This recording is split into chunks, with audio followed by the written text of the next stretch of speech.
I'm here with Tim Smith, who's the Shadow Minister for Planning. And Tim has been prosecuting, in my view, the cladding crisis issue particularly well, getting hit after media hit. Tim, thanks so much for joining us. Thanks, Brad. Mate, tell us about the cladding crisis, just at its very basic level. What is it? So, it's pretty simple.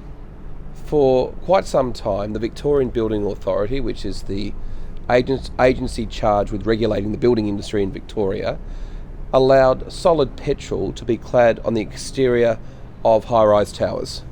And we know after the Grenfell tragedy in 2017 that that is a very, very dangerous building material. It should never have allowed to have been there. And now the government is spending $600 million of taxpayers' money to try and rectify the stuff. But the question is, why was that allowed to be there in the first place? And I would contend that this is a massive failure of the building regulator, of the Andrews Labor government, who've known about this for quite some time and did nothing about it. Who's going to have their buildings rectified first?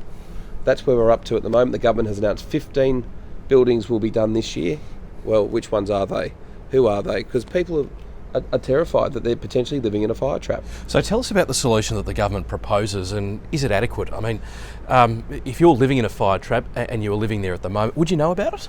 Not necessarily, and I've made it very clear that every single apartment building that is clad in this material should be made public, because I think the market and indeed all residents of these buildings have a right to know. But the government says it's a state secret, and I just think that's plain wrong. So what is the solution then? What is a appropriate, adequate outcome to ensure not only the safety of people who live within these properties, but also the properties themselves? Well, obviously rectifying the material is the most important thing to do, and that's what the government has planned on doing, but this is going to take years. It's going to be way more than $600 million.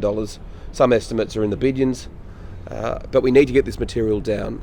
We also need to make sure that those dodgy providers that built some of this stuff also are accountable. And I just think that the Victorian Building Authority has been so slow to regulate this industry properly. For example, the two cowboys that knocked down the Corkman Hotel, the historic Corkman Hotel, also built a dangerously clad building in Hawthorn. Well, they're still perfectly allowed to practice in the building industry as of today here in Victoria. That just shows you that there really is no regulation of the building industry in Victoria. It's a complete joke under this Labor government, and people need to have confidence in the safety of their own homes.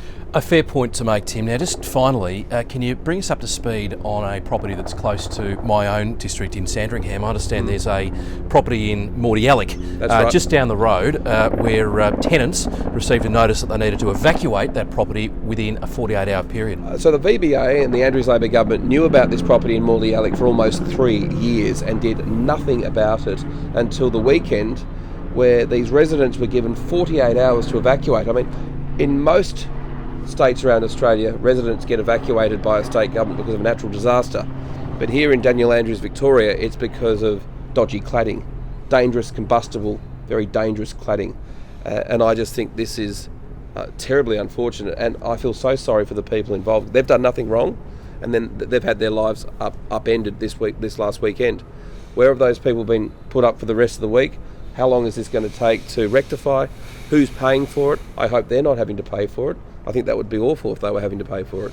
Well, thank you, Tim, so much for prosecuting this case. As you have clearly articulated, I think sometimes in politics we think that from Spring Street, where we are at the moment, that the decisions that are made here and the conversations that are had don't actually affect the real day lives of people in our community. But the issue that we've discussed today clearly does.